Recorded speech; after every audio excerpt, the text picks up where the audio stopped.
Vamos fazer uma oração, agradecer a Deus por mais essa oportunidade e que Ele continue nos ajudando, né? Nos dando força nessa empreitada. Vamos lá?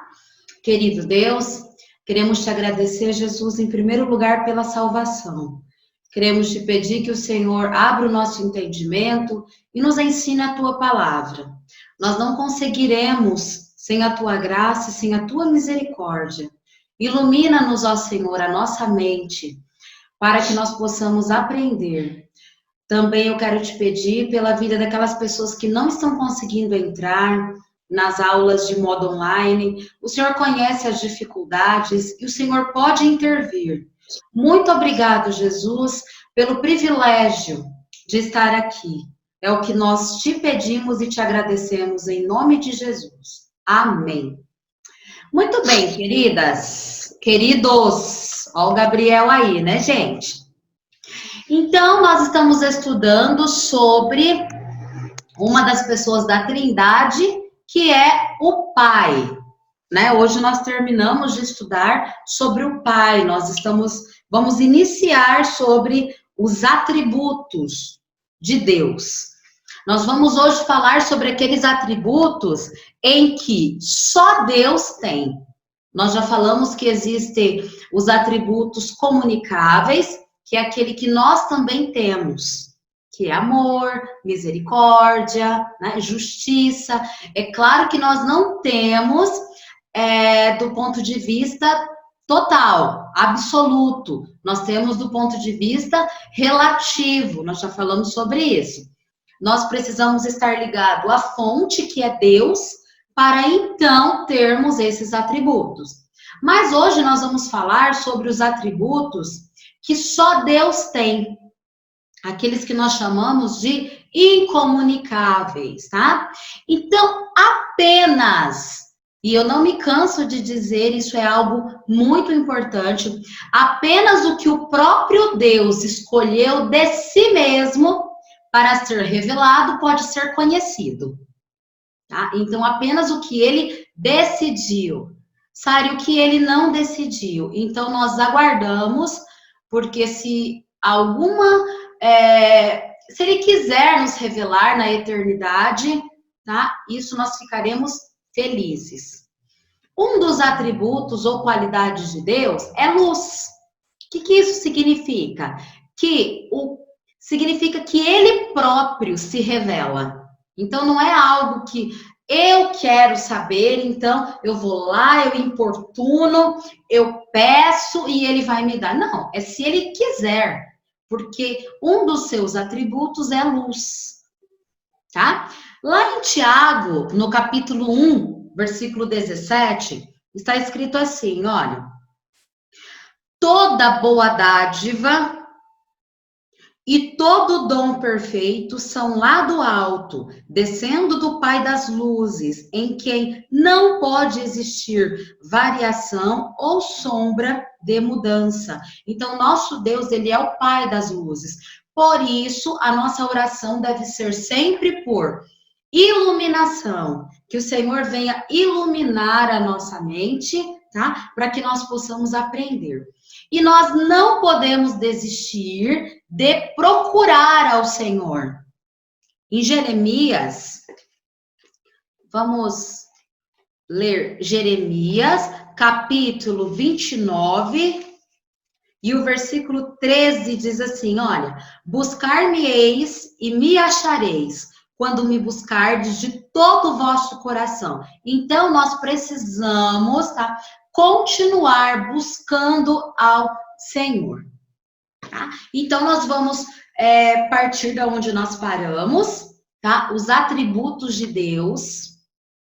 Deixa eu colocar aqui na tela para ficar mais fácil. Os atributos de Deus está lá na página 58.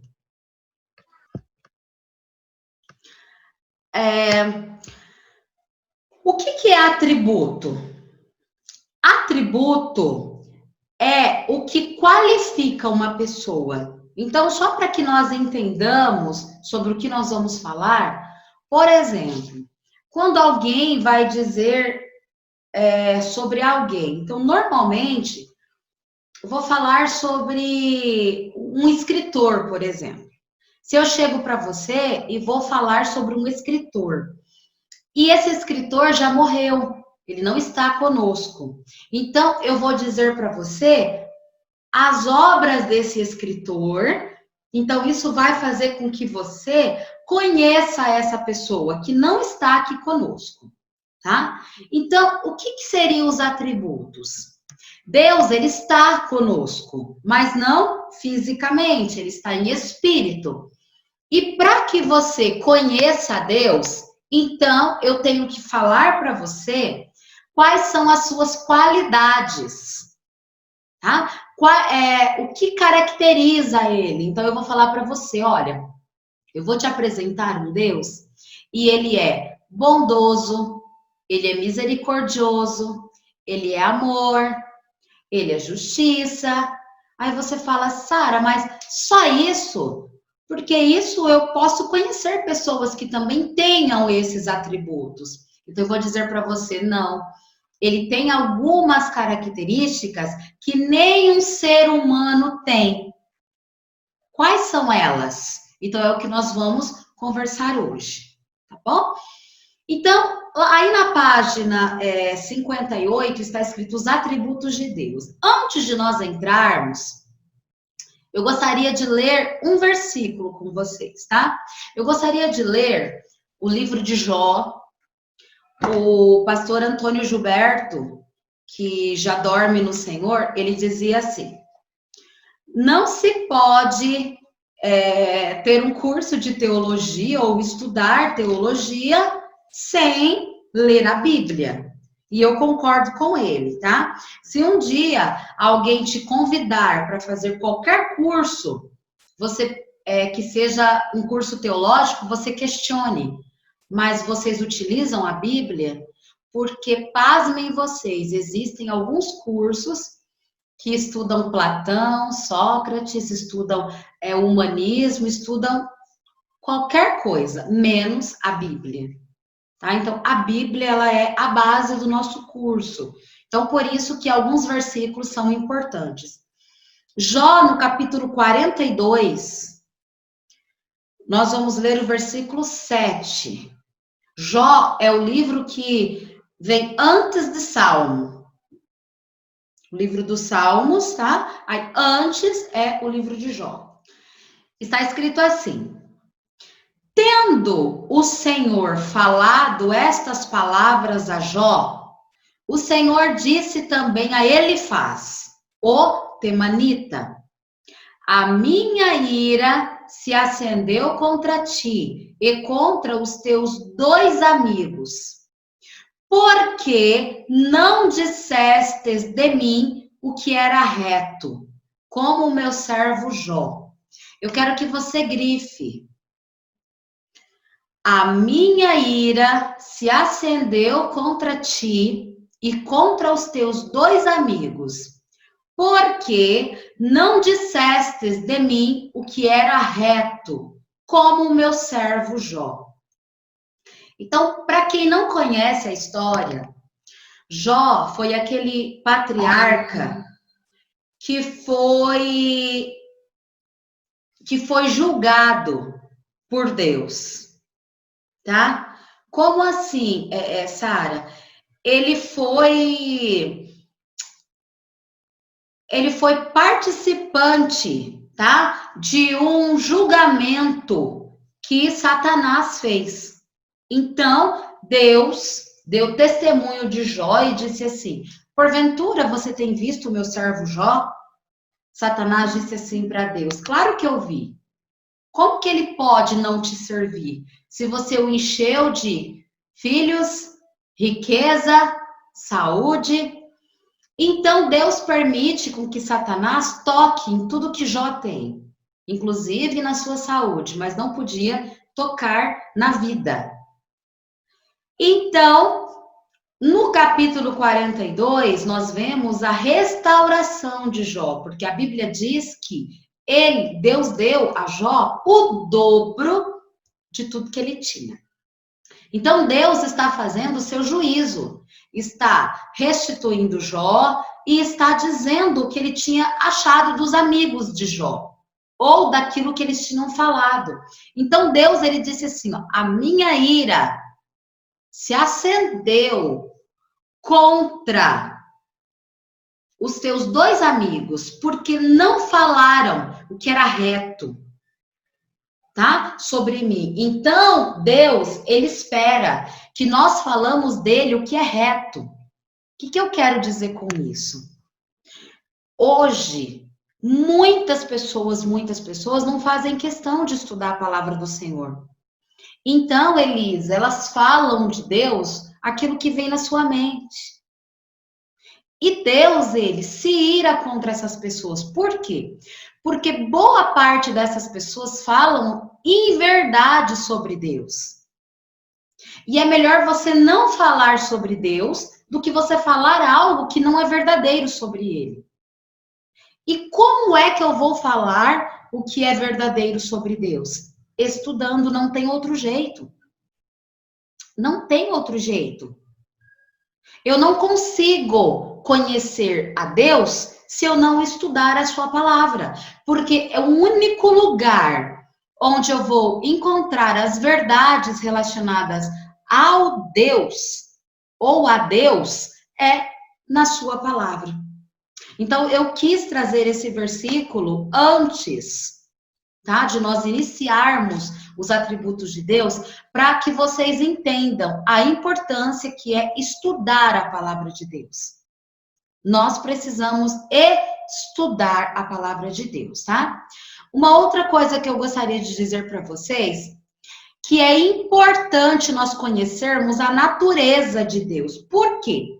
Porque se nós não conhecermos a natureza de Deus, certamente, provavelmente, nós vamos nos levantar procurando e adorando falsos deuses. Por que eu estou dizendo isso? Houve um episódio com o povo de Deus em que Moisés subiu até o Monte Sinai para falar com Deus. E Moisés estava lá no monte já há 40 dias e 40 noites. A Bíblia diz que ele não havia comido e nem bebido, apenas ouvindo as palavras de Deus. E quando Moisés desceu, o povo tinha feito um bezerro de ouro e estava adorando este bezerro. Então, por que eu estou dizendo isso? Porque o ser humano é um ser que foi feito para adorar. E se ele não conhecer o Deus Santo, Deus Triuno, o único Deus que merece adoração, então ele vai começar a adorar a outras coisas ou outras pessoas. Tá bom? Então nós precisamos conhecer a Deus. Nós precisamos conhecê-lo para adorá-lo de forma com que ele quer ser adorado, tá? Então aí na página 58 está escrito assim, olha, atributo é aquilo que qualifica um ser. Então, nós vamos falar sobre as qualidades de Deus. Ao conhecer os atributos de um objeto, nós buscamos a sua essência. Ou seja, nós buscamos a essência da sua natureza. O que é essência, meus irmãos? Essência é aquilo que é mais básico, aquilo que é central, tá? Ou a principal característica de um ser. Então, quando eu aprendo sobre as características básicas do ser de Deus, então eu aprendo como adorá-lo. Além de eu aprender como é o nosso Deus, eu aprendo então como adorá-lo, tá? Nós encontramos nas escrituras os atributos de Deus. Então eu volto a repetir que o local onde nós aprendemos, onde nós conhecemos Deus é nas Sagradas Escrituras. Elas nos declaram o que Deus é e o que ele faz.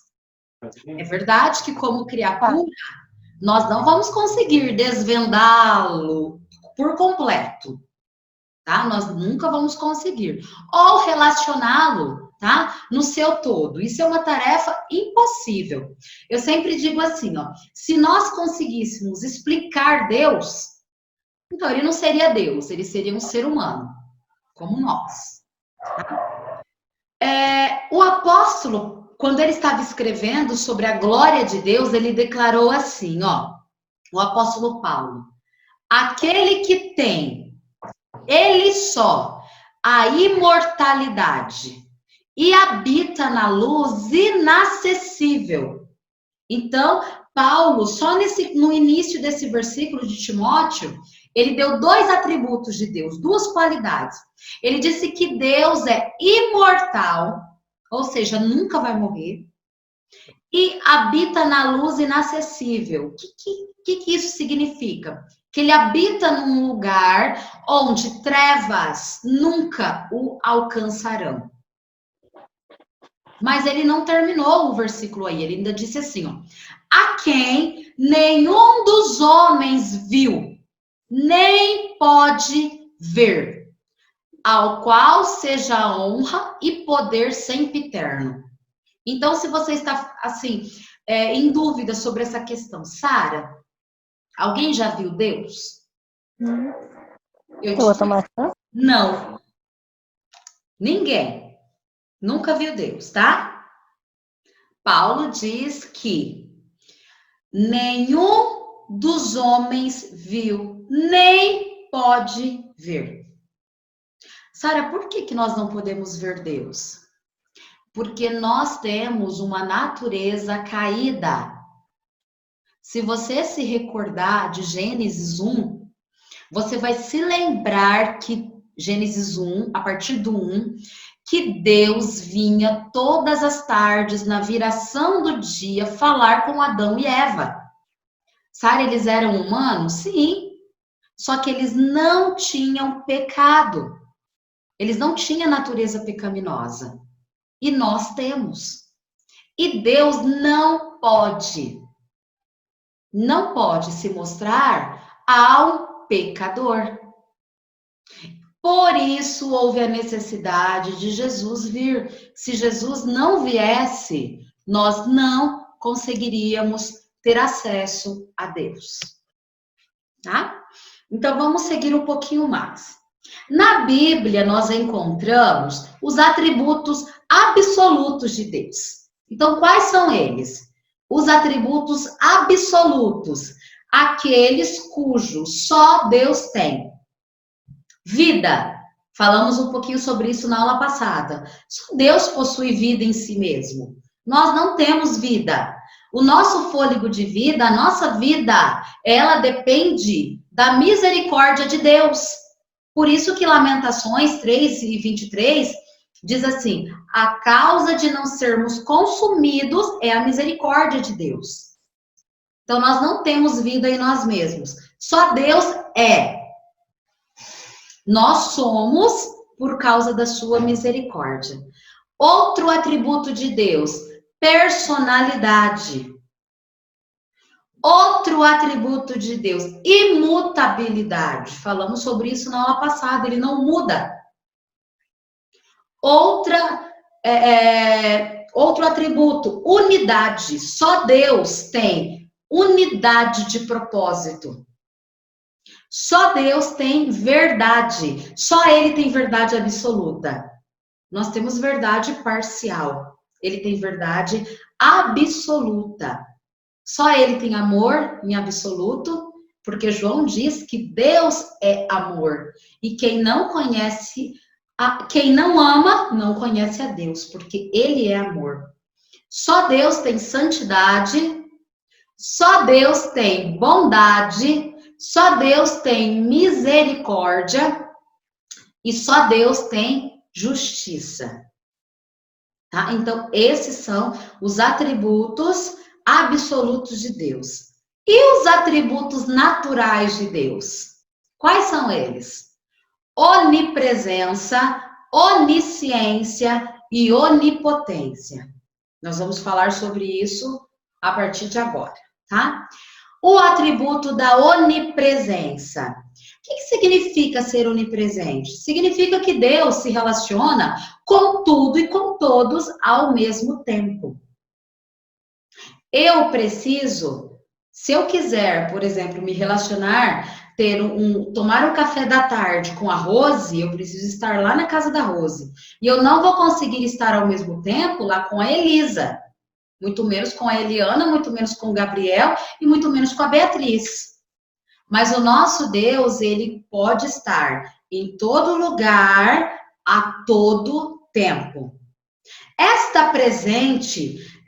está presente em toda a sua personalidade. Então, Deus não está um pedacinho aqui, um pedacinho ali, outro pedacinho lá, não. O Salmo 139 diz que nós não temos como fugir da sua presença, tá? Então, o salmista diz assim, olha, para onde me irei do teu espírito? Ou, para onde fugirei da tua face? Se subir ao céu, tu aí estás. Se fizer no Seol a minha cama, eis que tu estás lá também. Se tomar as asas da alva, se habitar nas extremidades do mar, até ali a tua mão me guiará e a tua destra me susterá. Então esse é o Salmo 139. É um salmo que conta, tá? Que nos mostra os atributos da presença de Deus, mostrando que nós não podemos fugir da face do nosso Deus. Tudo isso que eu falei, que o salmista disse no Salmo 139, significa que Deus está presente em todo o espaço e em todo o tempo. Porque ele é atemporal. Ele não depende do tempo. Ele criou o tempo, nos colocou no tempo e vive fora do tempo. Tá? Isso é um outro atributo do nosso Deus. O nosso Deus também, ele deve ser experimentado. Sara, como é que eu experimento Deus? Eu experimento Deus participando da comunhão com ele. Eu disse para vocês na aula passada que quanto mais eu me aproximo de Deus, mais ele se aproxima de mim. Quanto mais eu o busco, mais ele se apresenta a mim. Por isso que Jeremias disse, buscar-me-eis e me encontrareis, quando me buscardes de todo o vosso coração. Então, Deus mandou nós buscarmos a ele. Então, tem pessoas que pensam assim, olha, Deus, ele vai me abençoar, ou ele vai ter um relacionamento comigo. Então, eu vou ficar aqui deitado numa rede, tomando uma água de coco, e Deus vai se relacionar comigo. Não. Esse não é o nosso Deus. O nosso Deus é aquele que nos abençoa, mas ele quer ser buscado. Ele quer ter um relacionamento conosco. Tanto que ele enviou o Jesus, o seu filho unigênito, para se relacionar conosco. Mas agora ele quer que nós o busquemos. É isso que diz em Jeremias, capítulo 23. Vamos ler novamente? Jeremias, eu li capítulo 29, versículo 13, que diz, buscar-me-eis e me achareis quando buscardes de todo o vosso coração. Aí, Jeremias, capítulo 23, e o versículo 24, nos diz assim, olha, ocultar-se-ia alguém em esconderijos, de modo que eu não veja? Porventura não encho eu os céus e a terra? Então, o que Jeremias está dizendo? Existe algum lugar onde eu possa me esconder que Deus não me veja? Não existe. Não existe esconderijo onde o nosso Deus não nos veja, tá? Então, na página 59, a Bíblia fala da onipresença do nosso Deus. A Bíblia fala da onipresença de Deus. Mas o que significa a onipresença de Deus? Então, nós acabamos de ler quando Jeremias, no capítulo 23, no versículo 24, ele diz assim, olha, existe algum esconderijo que alguém pudesse se esconder de mim? Eu não encho os céus e a terra. E o rei Salomão? O rei Salomão, ele disse lá na sua oração: eis que os céus e até os céus dos céus não poderiam conter. Então, assim como Jó reconhecia a grandiosidade do nosso Deus e a onipresença dele, sabia que ele poderia estar em todo lugar e a todo tempo, Jeremias também reconheceu a sua onipresença e o rei Salomão também, tá? Também. O que Salomão quis dizer quando ele disse assim, eis que os céus e até o céu dos céus não poderiam conter? Ele estava falando da onipresença de Deus. Ele estava dizendo que é possível que Deus esteja em todo lugar, porque ele é onipresente. E ele é espírito. Tá? E sendo o nosso Deus espírito, ele não está sujeito à matéria. Então, para Deus não existe tempo, tá? E não existe também espaço. Tá bom? É isso que ele estava dizendo.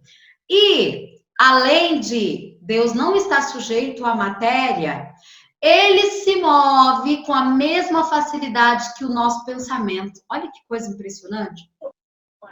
Então, é claro que isso é uma maneira para que nós entendamos, né? Então, no momento, ele pode estar num lugar e no outro, e daqui um segundo, milésimos de segundo, ele já pode estar num outro lugar, tá? Assim como se houver uma circunferência, tá? A mesma distância está do centro para a periferia, assim Deus está perto de qualquer ponto do universo, tá? Então a Bíblia diz a respeito de Deus assim, ó. Oi. Alguém disse alguma coisa? Eu acho que não. Achei que alguém tinha falado comigo, tá? Então a Bíblia, quando ela diz a respeito de Deus, ela diz que os seus olhos passam por toda a terra. Isso está lá em 2 Crônicas, no capítulo 16, no versículo 9. Então não existe um Deus nacional, tá? E nem um Deus local. O Deus que nós servimos, ele é um Deus de todo o universo, tá? Lá em Atos, ele diz assim, ó, que ele não está longe de nenhum de vós. Ou seja, não existe essa ideia de Deus territorial. Aqui no Pacheco é o Deus tal que manda, ali não. O nosso Deus, ele é o Deus do universo. Sara, mas às vezes eu tenho a impressão que em alguns lugares está tão do avesso as coisas, fique tranquilo. O controle continua nas mãos do nosso Deus, tá? Isso não é uma obrigação imposta a Deus, que o acompanha, tá? Queira ou não. Assim como a nossa respiração nos acompanha enquanto vivemos, Deus está onde Ele quer. Tá? Então não é algo assim, essa é uma obrigação imposta a Deus, olha, ele tem que estar em todo lugar, não. Isso está intrínseco nele, faz parte dele, tá? Deus é o Criador e ele é o Senhor sobre sua criação, tá? E aonde ele habita, Sara? Ele habita nos céus, mas ele está na terra, ele está em todo o universo que ele criou ao mesmo tempo. A onipresença de Deus não significa que enquanto uma parte de Deus está num local, já disse isso, né? Outra parte está num outro lugar. Não. Deus, ele é indivisível, ou seja, onde ele estiver, ali ele está em sua plenitude. Bom, então ele não está um pedacinho aqui, um pedacinho ali, não. Onde ele está pleno. Então ele está pleno aqui, nessa sala de aula. Ele está pleno aí na sua casa. Ele está pleno lá na casa do seu vizinho. Ele está pleno lá na China. Ele está pleno na Bahia. Ele está em sua plenitude em todos os lugares. Então, isso significa o nosso Deus ser onipresente. Isso significa, tá, que ele... Isso significa esse atributo de Deus, a sua onipresença, tá? E na página 59, nós vemos um outro atributo de Deus. Qual é ele? É a onisciência de Deus. O que é Deus ser onisciente? Significa que ele conhece todas as coisas. O nosso Deus, ele conhece todas as coisas. Não há nada que se esconda, tá? Não há nada, é impossível esconder algo de Deus, porque ele conhece todas as coisas. E eu gosto muito de Mateus, capítulo 10, versículo 30, quando ele diz assim, olha, que até os fios, ou seja, até os nossos cabelos estão todos contados. Então, nós servimos a um Deus que ele não apenas conhece os 7 bilhões e pouco que tem no mundo. Não.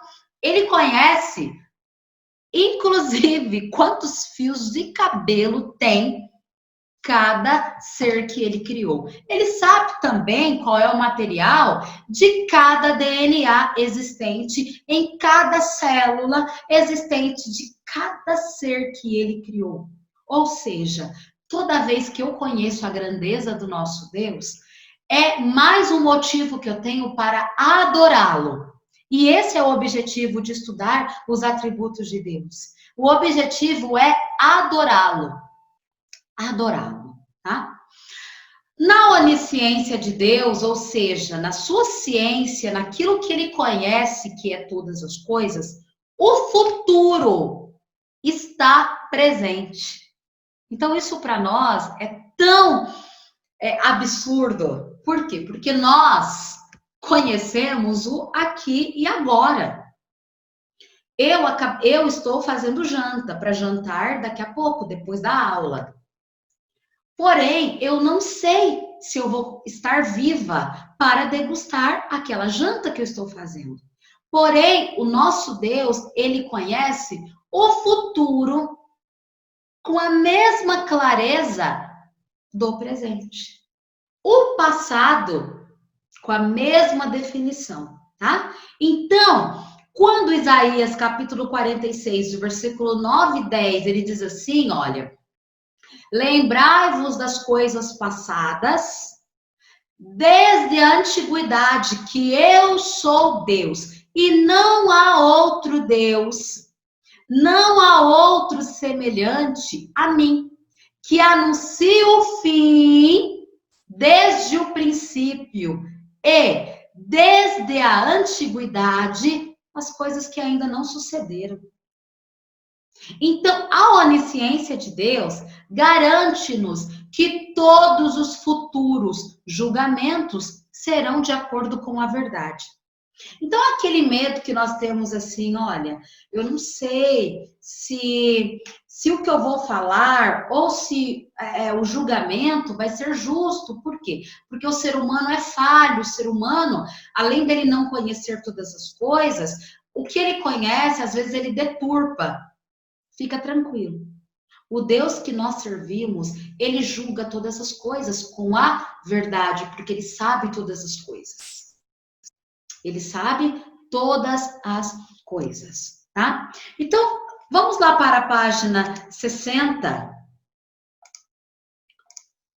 Na página 60, nos diz assim, que Deus possui todo o conhecimento que existe. A onisciência do Senhor permite que ele tenha conhecimento de tudo, antes e depois da salvação de cada ser humano. Ele perdoa os pecados do homem e o aceita em sua família. Isso está escrito lá em Hebreus, capítulo 4, versículo 13. Nem pensamento, nem cálculo algum podem fazer-nos compreender a onisciência de Deus. Então, presta atenção. A onisciência, ele é um atributo que só Deus tem. Então, esquece de tentar compreender como que é um ser que está a todo tempo, em todo lugar e que conhece todas as coisas. A nossa mente é impossível conceber, tá? Isso que eu estou dizendo para vocês. Porque Deus, quando diz lá em 1 João, capítulo 3, versículo 20, que ele conhece todas as coisas, e lá no Salmo 147, quando diz que o seu entendimento é infinito, significa que não há nada no planeta Terra, não há nada em Marte, em Plutão, não existe, que ele não conheça, tá? Sempre quando eu estou assistindo o jornal e eu vejo assim uma reportagem dizendo que agora, né, eles estão a ponto de colonizar Marte e saber se tem a possibilidade de já ter havido vida lá, ou se há possibilidade de nós irmos fazer uma viagem lá. Eu fico pensando, meu Deus conhece Marte. Deus conhece todas as coisas. Aquilo que para nós é tão limitado, aquilo que para nós é tão. São estudos de 1000 anos.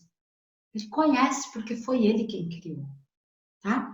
Então, a onisciência de Deus não é resultado de esforço de aprender. Tá? Então, assim, Deus ele não teve que ir para a escola aprender tudo que ele sabe, como nós. Às vezes você conversa com alguém muito inteligente, algum poliglota, alguém que algum erudito que conhece muitas coisas, você fica assim, nossa, quanto que ele não deve ter estudado para chegar a esse conhecimento. O nosso Deus, ele não precisou se esforçar para conhecer nada.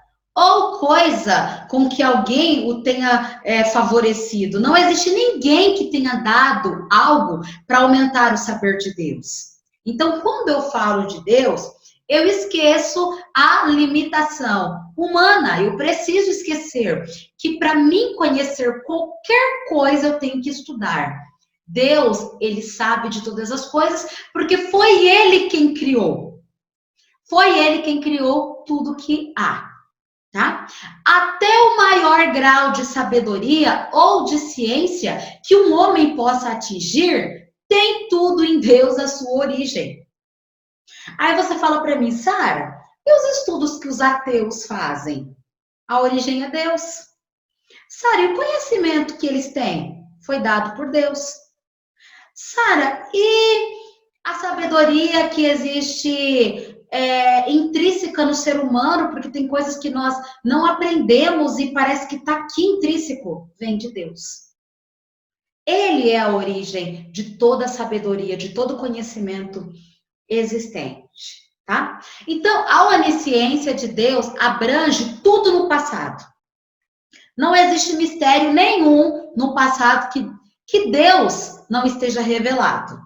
A única maneira que nós podemos evitar com que o que fizemos no passado venha à tona é nos reconciliarmos com Deus através do sangue de Jesus, porque a Bíblia diz que ele lança os nossos pecados no mar do esquecimento e deles ele não lembra mais.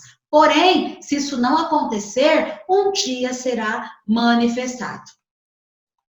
A onisciência de Deus também abrange tudo no presente. Deus conhece tudo a respeito do homem. Davi disse assim, lá em 2 Samuel, capítulo 7, versículo 20. Tu conheces bem o teu servo. O que ele estava dizendo com isso?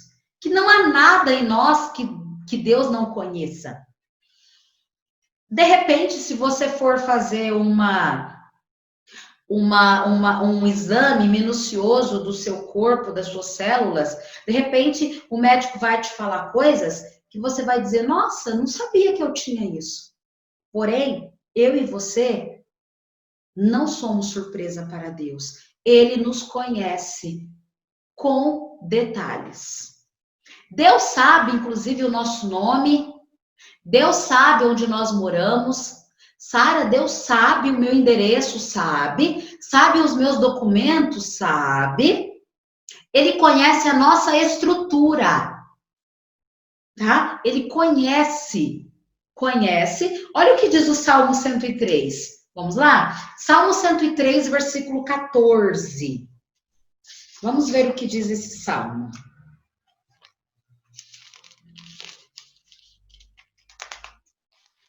Salmo 103 e verso 14 diz assim, olha, pois ele conhece a nossa estrutura e sabe que somos pó. Então, nós não somos surpresa para Deus. Eu sempre digo, tá? Nas aulas que nós precisamos chegar a Deus com sinceridade. Porque se nós estamos tentando enganar alguém, é a nós mesmos.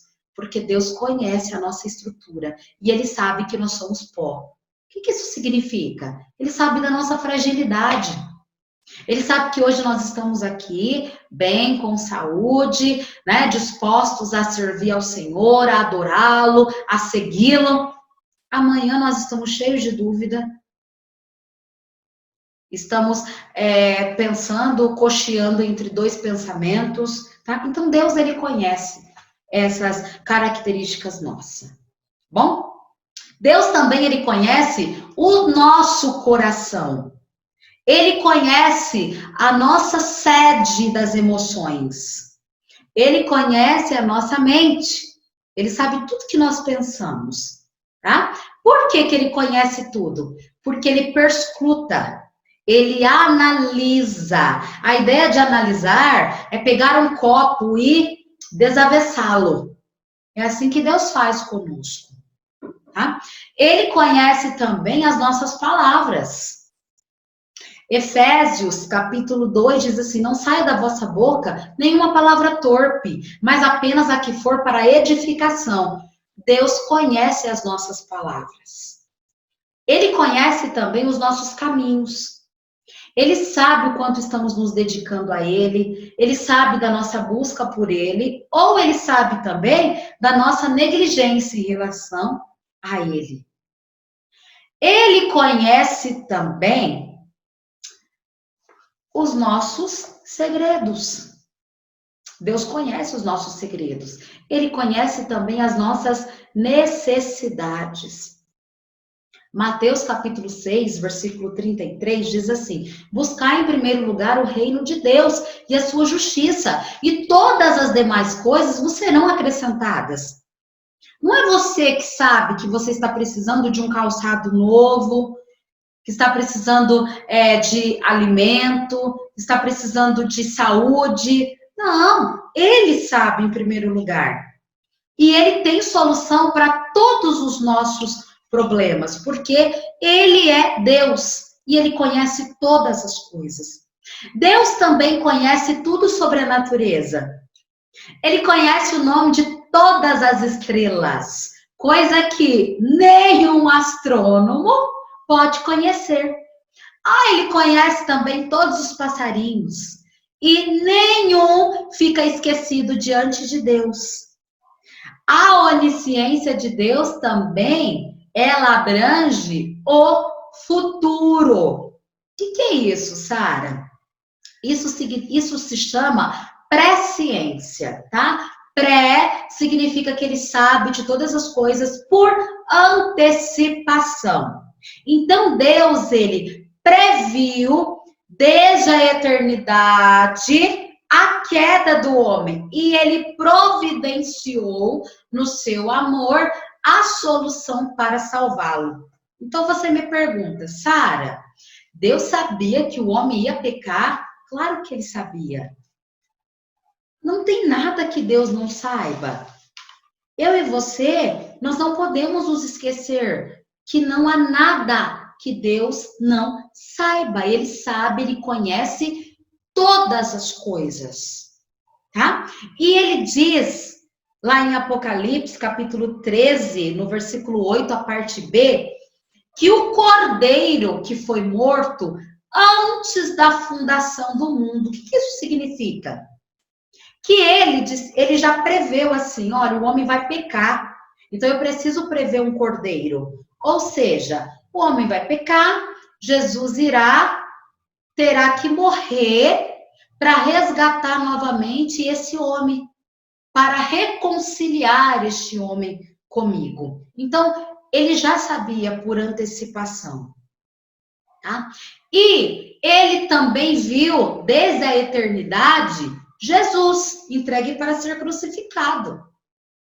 Tá? Ele viu também a igreja se levantar como um fruto da morte de Jesus no Gólgota.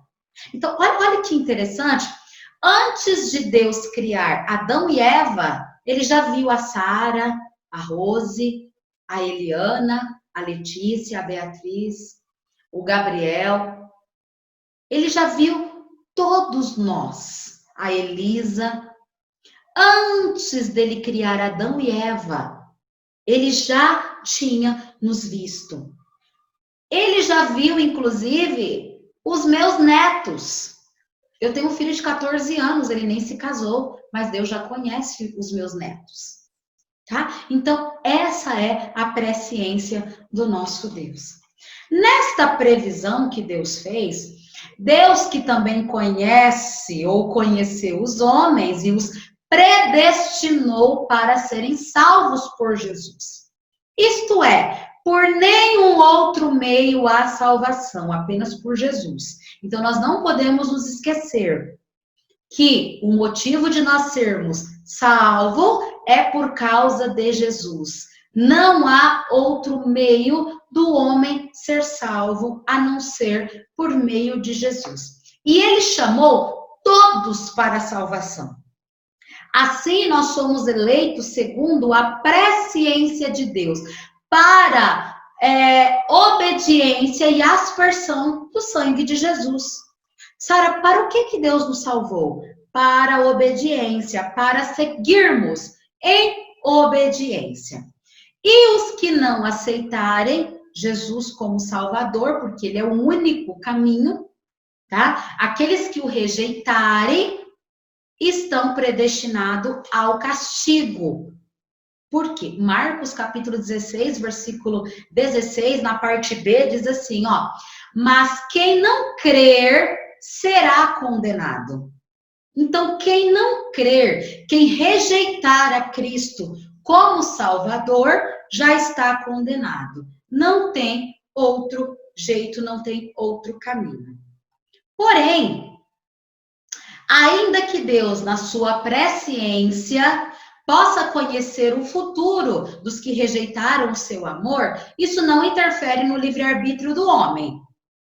Em tudo que depender de Deus, ele está sempre a favor de todos os homens. Então, Sara, como é que eu vou conciliar a soberania de Deus com o livre-arbítrio do homem? Então, é assim. A Bíblia diz que Deus, ele opera em nós tanto querer quanto efetuar. Então, Deus, ele quer nos salvar. E ele também efetua a salvação. O que o homem precisa fazer? O homem precisa abrir o coração e dizer assim: eu quero ser salvo.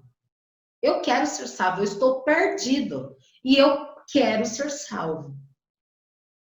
Tá? Eu quero. Deus também, na sua onisciência, prevê os acontecimentos do futuro. De que forma? A profecia, ela é uma revelação do que Deus, na sua previsão, já sabia, tá? Então, nós temos no passado muitos exemplos em que Deus previu e revelou o que haveria de acontecer. Conforme está escrito lá em 1 Reis, no capítulo 13 e no versículo 2. Um jovem profeta, ele profetizou 975 anos antes de Cristo. E aquilo se cumpriu no ano 641 antes de Cristo. Ou seja, 334 anos depois.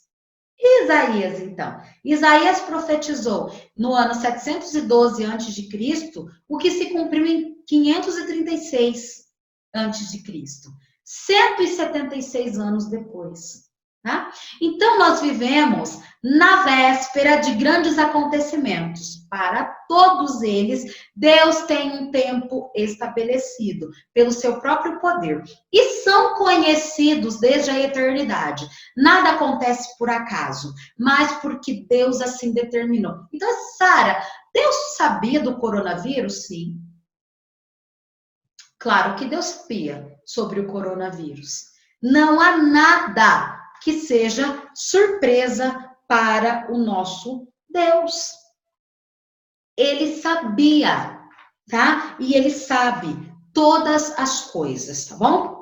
Aí no final da página 61, diz assim, olha, Deus é onipotente. O que significa Deus ser onipotente? Tá? O apóstolo João, lá na ilha de Patmos, assim descreve parte da sua visão apocalíptica. Então, você sabe que o livro de Apocalipse é uma visão que João teve quando ele estava preso por amor a Deus, tá? Ele estava preso numa ilha, na ilha de Patmos, e ele teve uma visão e ele escreveu assim, olha, depois destas coisas, olhei e eis que estava uma porta aberta no céu, e a primeira voz, que como de trombeta ouvira falar comigo, disse, sobe aqui e mostrar-te-ei coisas que depois destas devem acontecer. E logo fui arrebatado em espírito, e eis que um trono estava posto no céu,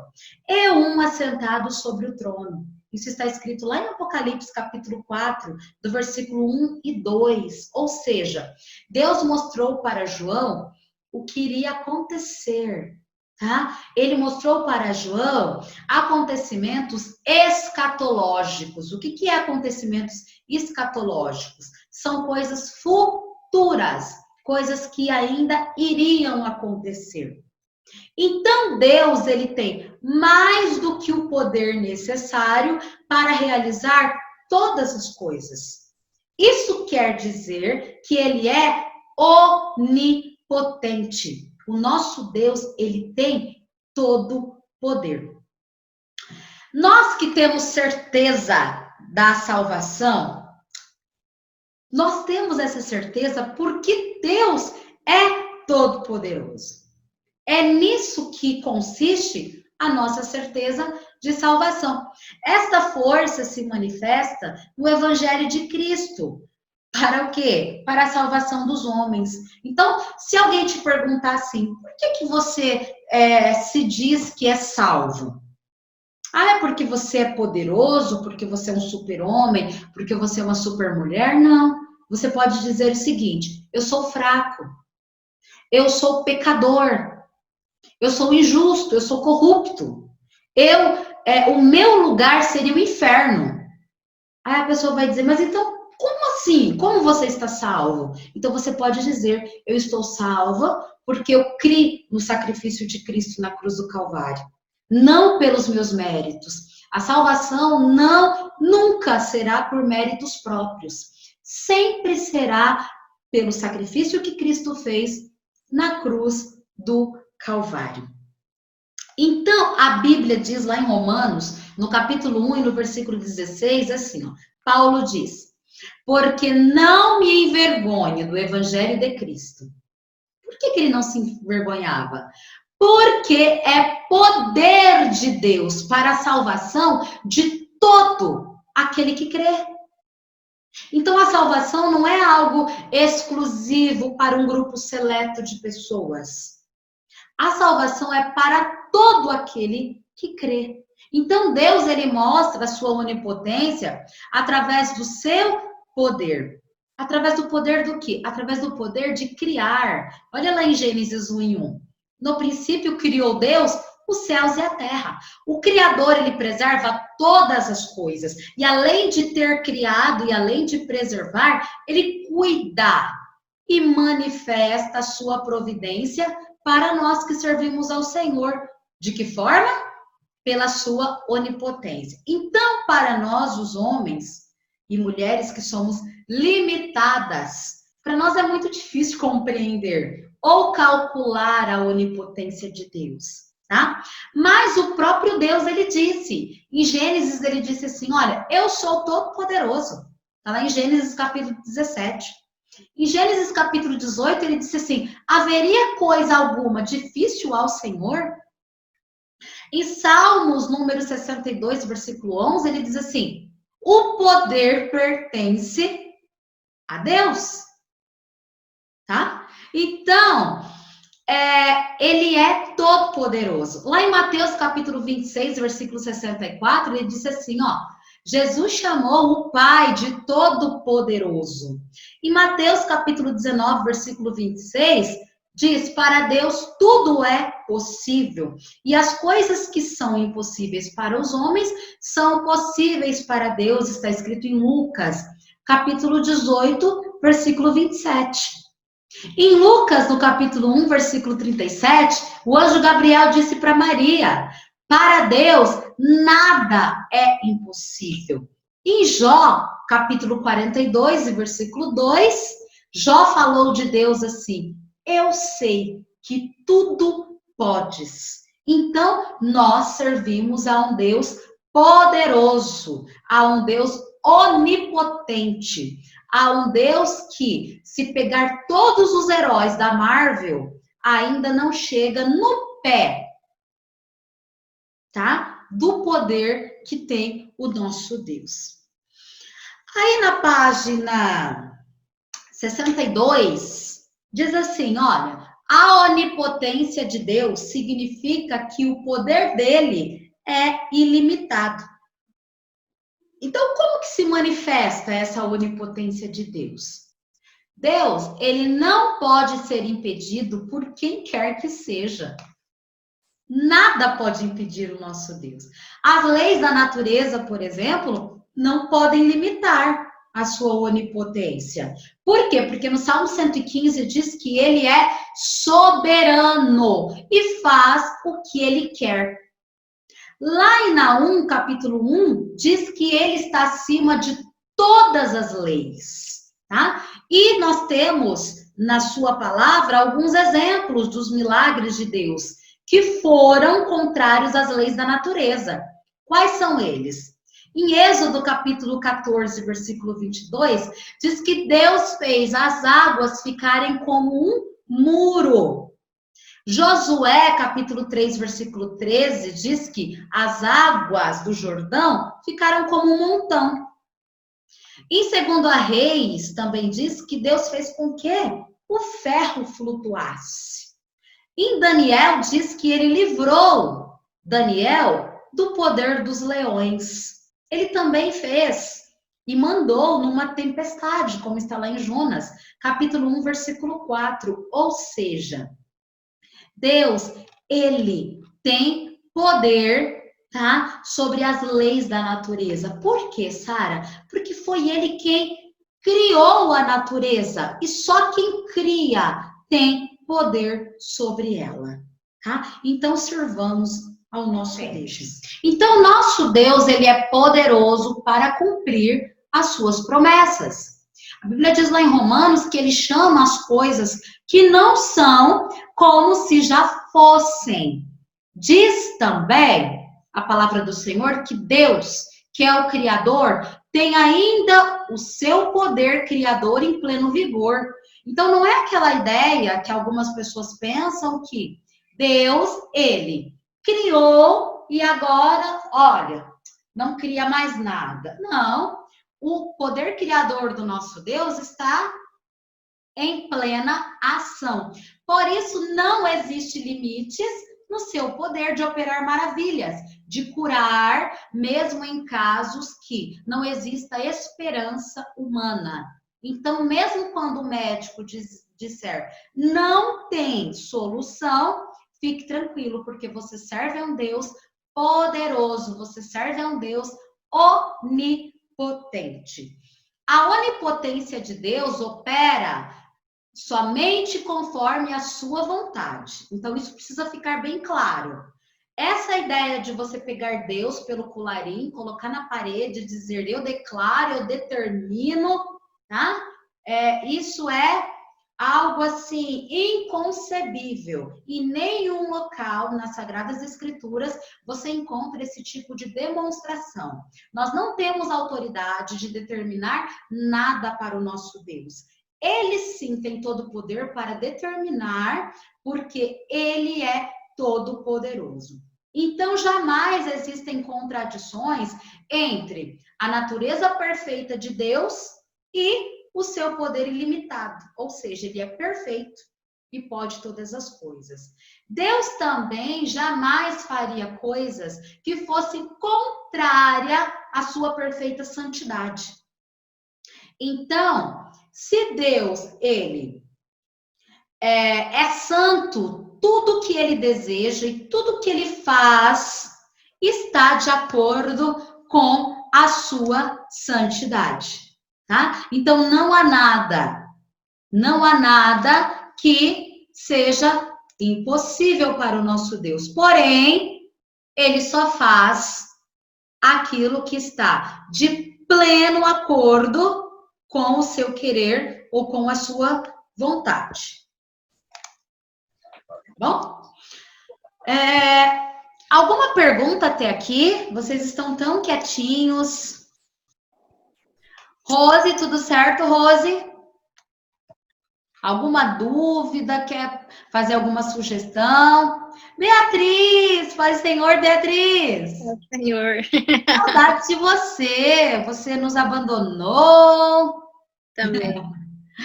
Que bom que você pôde entrar, tá? Muito feliz. Então, já que não tem nenhuma pergunta, então vamos continuar, tá?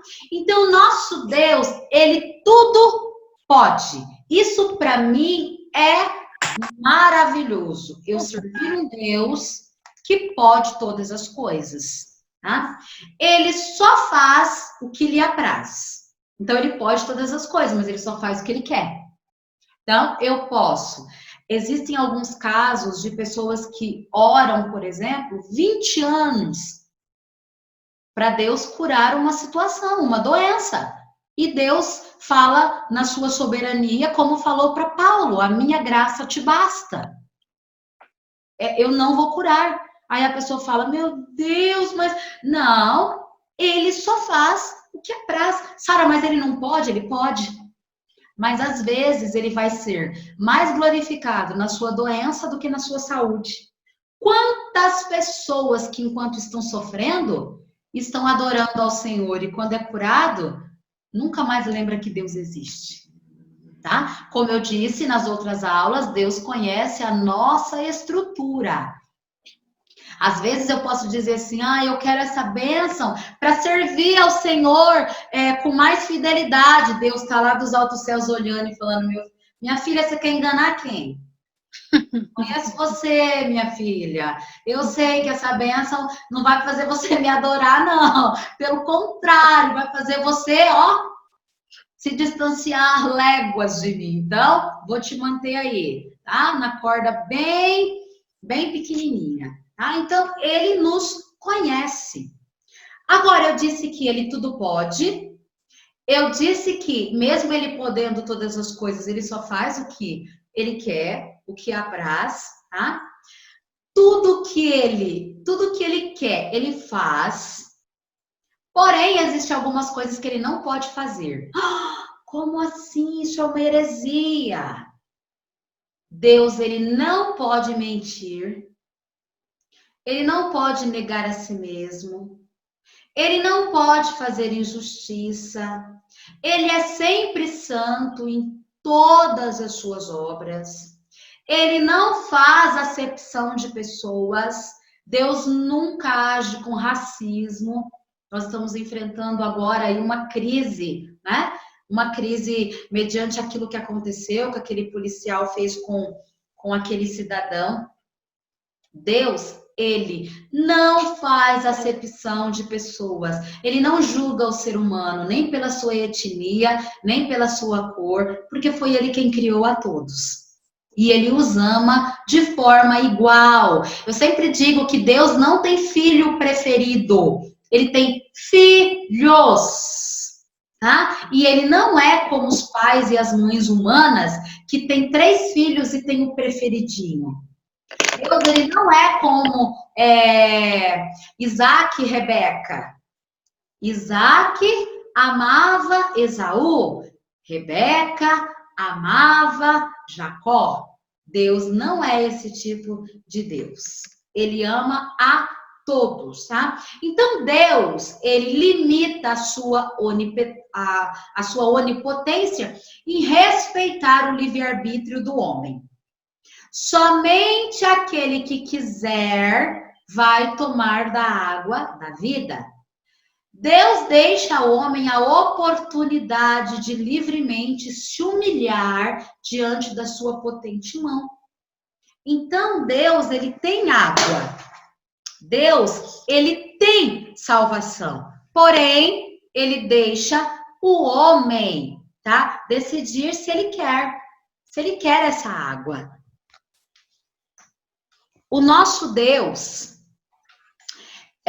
ele é tão poderoso, a ponto de respeitar o homem quando ele não o quer. Isso é algo muito, muito discutido. No passar dos anos, os homens, algumas teorias acreditam que Deus, ele impõe a salvação. E isso é de forma que o homem não tem como rejeitar a salvação, tá? Porém, nós vemos que no estudo de Gênesis e Apocalipse, que o homem, ele pode sim rejeitar ao Senhor. Ele pode rejeitar, tá? As tentativas de Deus salvá-lo. Então, no final da página 63, está escrito assim, olha, conhecendo Deus através dos aspectos do seu caráter, tá? Então, como é que nós podemos conhecer Deus? Através dos aspectos do seu caráter, ou seja, das suas características. Então, Deus, ele é soberano. O que significa Deus ser soberano? Significa que ele é supremo. Ele dirige. Sabe o que é Deus dirigir? Significa que ele faz tudo que ele quer, a hora que ele quer, do jeito que ele quer. É isso que significa.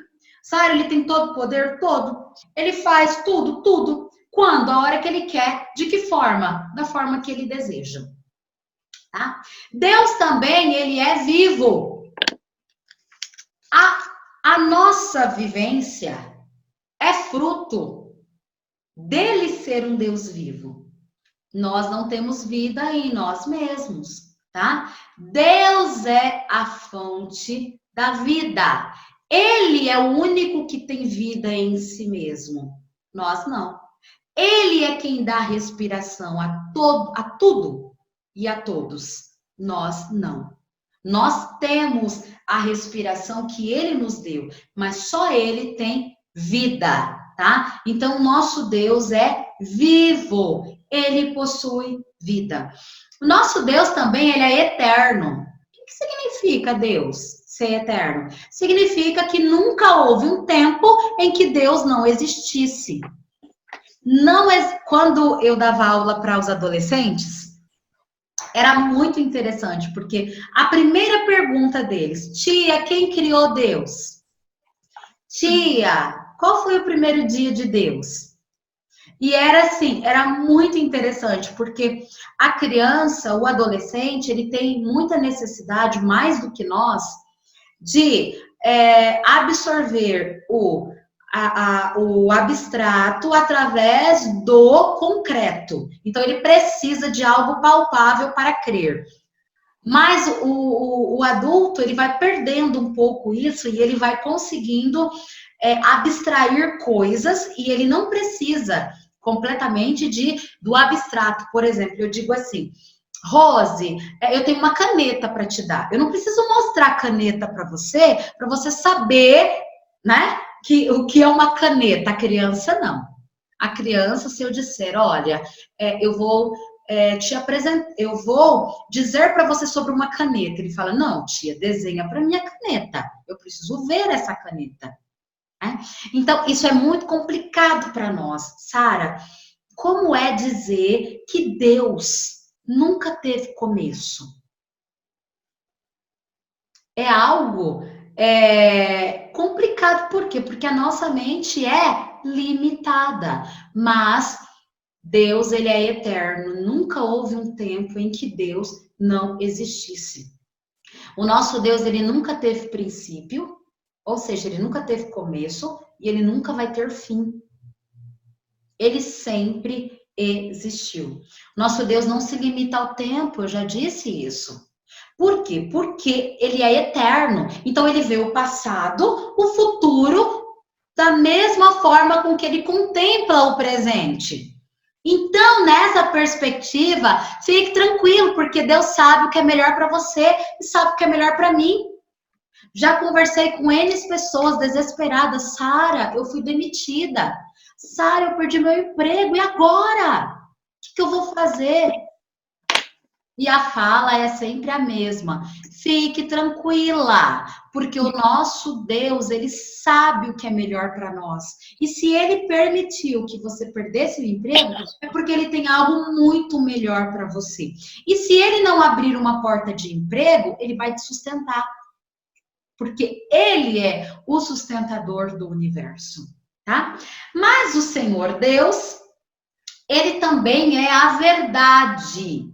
Ele mesmo é o Deus vivo e o Rei eterno. Lá em Romanos, capítulo 16, diz assim que Deus é eterno. Tá? Então, o nosso Deus, ele é eterno. Ele nunca teve princípio, ele nunca vai ter fim. O nosso Deus, ele é a própria eternidade. Eternidade é o infinito quanto ao tempo. Então, assim, o que é eternidade? Eu digo assim, Eliana, eu vou te visitar daqui 10 anos. O que é isso? Isso é futuro. Porém, eu não posso dizer para Eliana assim, Eliana, daqui 1000 anos eu vou te visitar, tá? Eu não posso dizer. Por quê? Porque eu não sei daqui 1000 anos. Agora, o nosso Deus, como ele é infinito, então eternidade é uma maneira de nós dizermos assim, ó, que nunca vai ter fim, que nunca vai acabar, tá? Infinidade, então, o que é infinidade? É eternidade quanto ao tempo. O que é eternidade? É o infinito quanto ao tempo. Então, Deus, ele não tem início, porque em 1 Coríntios está escrito, em 1 Crônicas, melhor, está escrito que ele é de eternidade em eternidade, tá? Então, ele tem autoexistência, ele sempre existiu. Nunca ninguém precisou criá-lo. Deus também, ele é imortal. É por isso que ele pode ser eterno. Porque se ele morresse, ele não poderia ser eterno, né? É uma coisa que parece óbvio. Mas nós precisamos nos lembrar que o Deus que nós servimos, ele é imortal. Deus, ele é para sempre. Nós passamos. Nós temos data de nascimento e nós vamos ter data de morte. O nosso Deus, não. Ele é para sempre. O nosso Deus também, ele é imutável. O que é Deus ser imutável? Significa que ele é o mesmo. Significa que ele não muda. Se Deus fez uma promessa, como ele fez de salvar a igreja, tá? No arrebatamento do que virá, da grande tribulação e de coisas que virão, no sentido escatológico, fique tranquilo, ele vai salvar. Por quê? Porque o nosso Deus, ele não muda. Ele não muda a sua natureza, ele não muda os seus aspectos, tá? Então, nós precisamos confiar em Deus. O nosso Deus também, ele é espírito. O que significa Deus ser espírito? Significa que ele é imaterial. Significa que ele não tem substância material. Ele não tem um corpo com sangue, com carne, mas ele tem um corpo espiritual.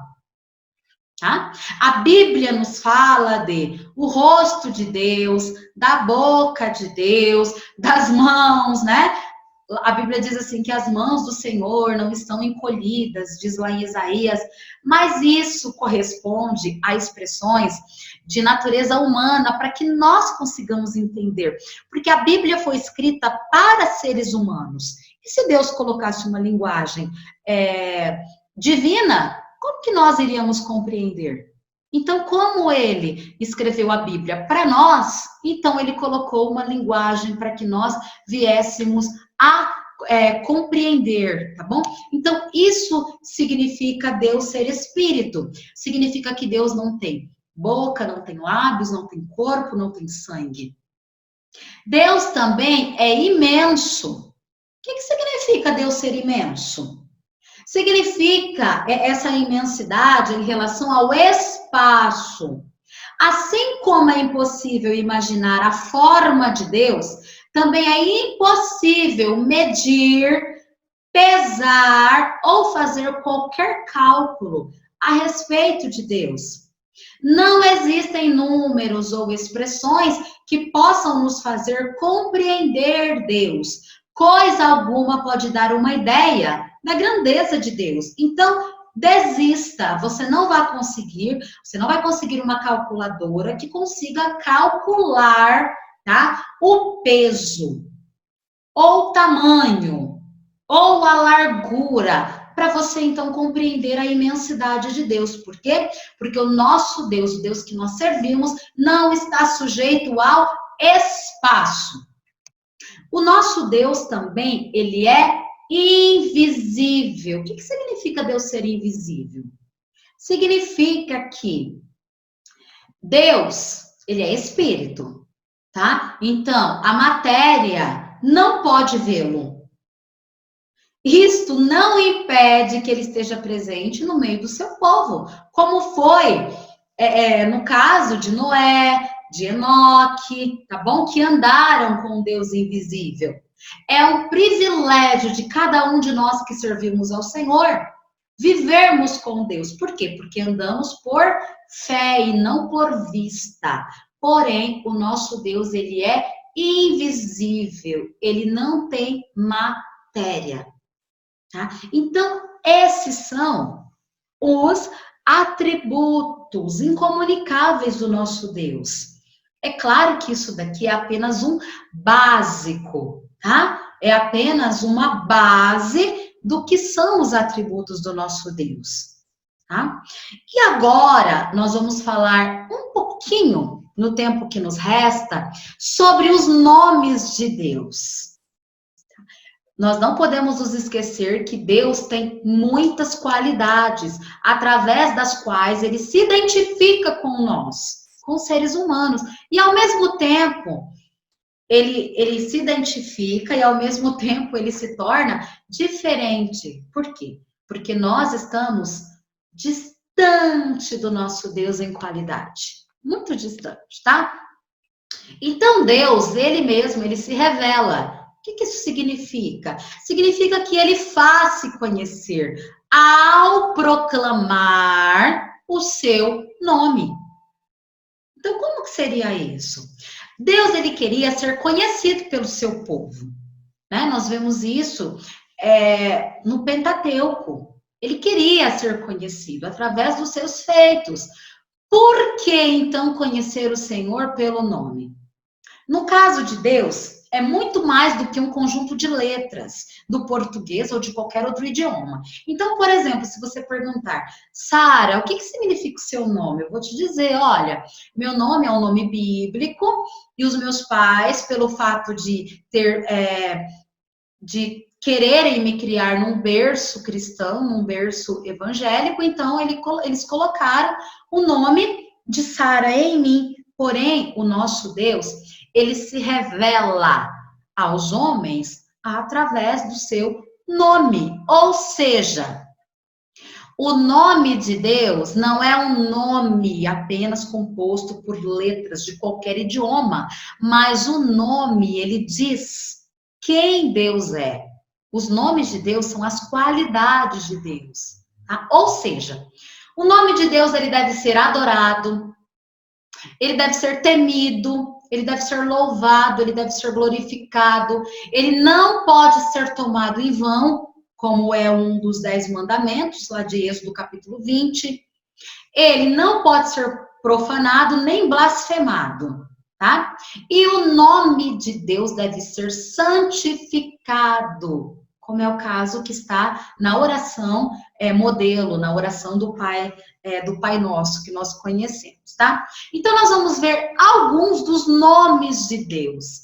Quais são eles? Está lá na página 67. O primeiro nome de Deus é o Yahvé ou Jeová. O que significa esse nome de Deus? Significa que ele é o autoexistente. Então, os nomes de Deus também dizem quem ele é. Alguns acham que ele destaca a natureza ontológica de Deus. O que é ontológica? É do ser de Deus. Quando ele diz assim, né?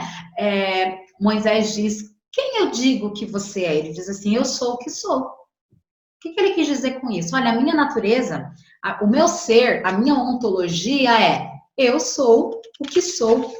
Tá? Você simplesmente existe porque eu te dei um fôlego de vida. Agora, eu sou o Todo-Poderoso, tá? E o Yahvé Jiré, ou Jeová Jiré, algumas pessoas dizem, significa o Senhor proverá. Significa que Deus vai prover todas as coisas. E Nissi, significa que o Senhor é a bandeira, ou seja, ele te defende, ele me defende, tá? É isso que significa este nome. E Shalom significa que o Senhor é a paz. Uma das coisas que o cristão ele ganha quando ele aceita a Jesus é paz. Por quê? Porque o nosso Deus é o príncipe da paz. Sabaote, o Senhor dos exércitos, tá? Macadessim, o Senhor é vosso santificador, tá? Ra, o Senhor é meu pastor. Tsidekenu, o Senhor é nossa justiça. Gelomá, o Senhor é o Deus da retribuição. Naqué, o Senhor que fere. Chamá, o Senhor está presente. Rafá, o Senhor que sara. Elohim, o Senhor é poderoso. Adonai, Senhor e mestre. Elohim, o forte divino ou poderoso.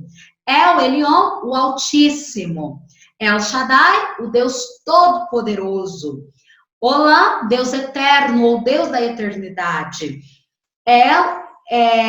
Deus, o Deus de Israel. E Yeshua, Jesus, o Senhor é Salvador, ou salvação. Cristo, Messias.